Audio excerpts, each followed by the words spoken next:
ගොඩක් ආදරෙන් ඔයාලා හැමෝම අපේ channel එකට පිළිගන්නවා. අද අපි හදන්නේ ගොඩක් නිතරම හදන්නේ නැති හැබැයි ගොඩක් රසවත් කෑමක්.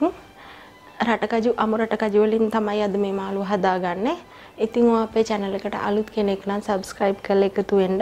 ඒ වගේම අපිත් එක්ක ඉන්න කෙනෙක් නම් අනිවාර්යයෙන් මේ විදිහට හදලා කොහොමද රස කියලා අපිට comment කරන්න. අපි එහෙනම් වීඩියෝ එකට ගිහින් බලමු කොහොමද මේ රටකජු මාළුව හදාගන්නේ කියලා. මෙතෙන්ට අරන් තියෙනවා මම රටකජු 8 ග්‍රෑම් 500ක් මම මේක සුද්ධ කරගන්න විදිය ඔයාලට කියලා දෙන්නම්. ඊට පස්සේ අරන් තියෙනවා උකු පොල් කිරි මිටි කිරි මේ විදියට කෝප්පයක් එකමාරක් විතර වගේ අරන් තියෙනවා. ඒක Tamanට කැමති ප්‍රමාණයකට ගන්න පුළුවනි. කොච්චි කරල් 7ක් 8ක් විතර මම අරන් තියෙනවා. ඒ ටික පළලා මුකුත් කරලා නැහැ. නැටි කඩල විතරයි අරන් තියෙන්නේ. ඊට පස්සේ කුරුඳු කෑල්ලක් අරන් තියෙනවා. පොඩි කුරුඳු කෑල්ලක් තමයි අරන් තියෙන්නේ. තක්කාලි ගෙඩියකුත් ගොඩක් පොඩිවට කපලා අරන් තියෙනවා.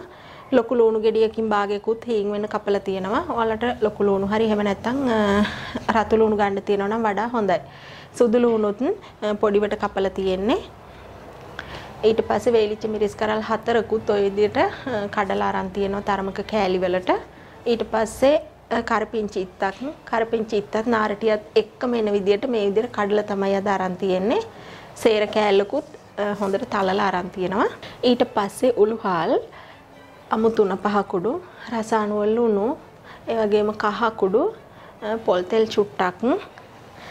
ඊට පස්සේ අපිට මේ රටකජු ටික තඹ ගන්න වතුර. ওই ටික තමයි ඕන වෙන්නේ.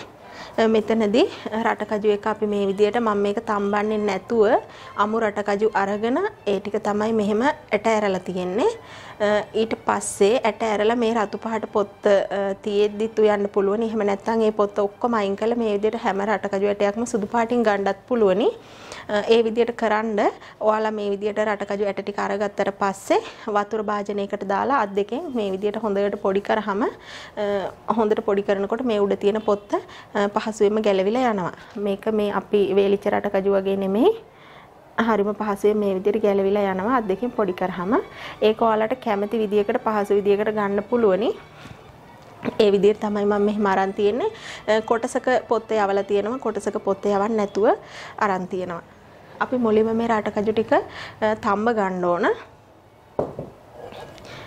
මම මේ විදිහට භාජනයක් අරගෙන ඒකට රටකජු ටික දානවා. පොතු අරින්න ඉස්සරලා අමු රටකජු කඩෙන් ගෙනාව ගමන් වුණත් ඕනනම් අපිට තඹ ගන්න පුළුවන්. තඹලා මේ විදිහට පොතු අරින්නත් පුළුවනි. ඊට පස්සේ වතුර ගොඩාක් ඕනේ නැහැ. මේ විදිහට කෑලි ගානට විතර වතුර හිටින්න. ලුණු චුට්ටකුත් එකතු කරගෙන අපි මේක හොඳට තැම්බෙනකන් තඹ ගමු.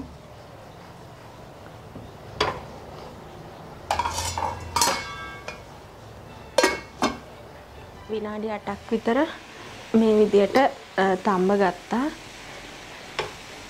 හොඳට තැම්බිලා තියෙන්නේ. අපිට පුළුවන් හොඳට තැම්බිලාද කියලා බලන්න රටකජු ඇටයක් අරගෙන මෙහෙම හොඳට පොඩි කරාම පොඩි වෙනවා නම් හොඳට තැම්බිලා තියෙන්නේ. දැන් මගේ මේ රටකජු ටික හොඳට තැම්බිලා මම කරන්නේ මේක දැන් ලිපෙන් බාගෙන වෙන භාජනයකට අස් කර ගන්නවා.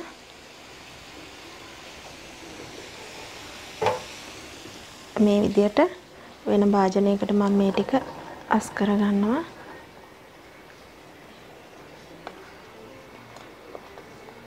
ඊට පස්සේ මේ භාජනයේම ලිපේ තියලා අපි ඊතුරු දේවල් ටික කරගමු. දැන් මේක හොඳට මේ තිබිච්ච වතුර ගතිය නැතුව ගියා. ඊට පස්සේ තෙල් පොඩ්ඩක් එකතු කරගන්නවා.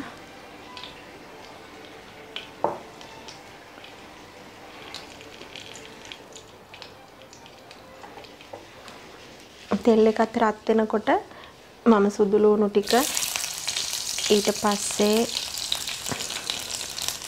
මේ වේලිච්ච මිරිස් කරල් ටික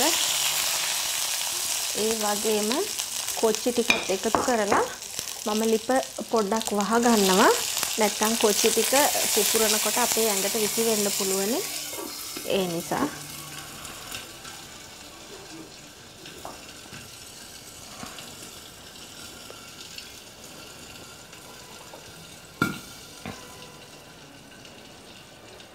කොච්චි ටික පිපිරෙන සද්දය අපට ඇහෙනවා. මේ විදිහට වහගත්තේ නැත්නම් පිපිරෙද්දී ඇට එහෙම නැත්නම් ඒත් එක්කම එන තෙල් අපේ ඇඟට විසි වෙන්න පුළුවන්.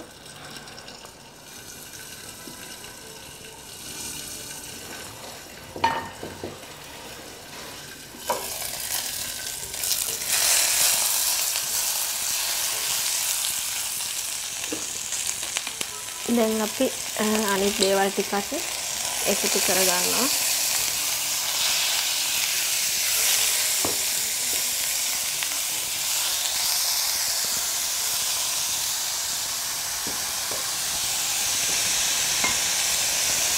මේකට මම ඔලුහාල් පොඩ්ඩකුත් එකතු කරනවා. ඔලුහාල් තේ හැඳි භාගයක් විතර.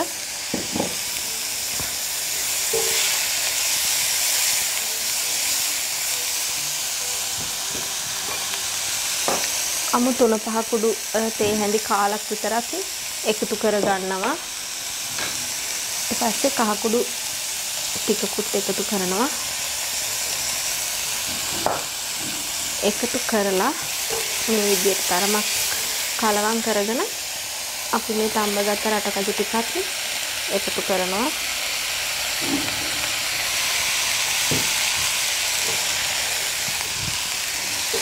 ඒකත් මේ විදිහට කලවම් කරගෙන ඊට පස්සේ අපි පොල් කිරි ටික දාගමු.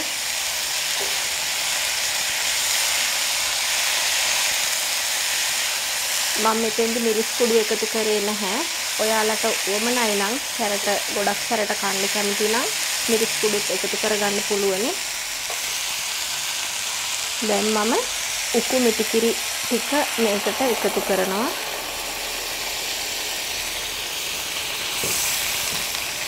මේ විදිහට. දැන් අපි ගින්දර ටිකක් අඩු කරගෙන මේ කිරි ටික පැහැෙනකන් උයාගමු. දැන් අපි ලුණු දාගනිද්දි ලුණු පොඩ්ඩක් තමයි දාගන්න ඕන. මොකද අපි තම්බනකොට ලුණු එකතු කරපු නිසා මේ දාපු පොල් කිරි වලට ඇති වෙන විදිහට තමයි ලුණු එකතු කරගන්න ඕනේ.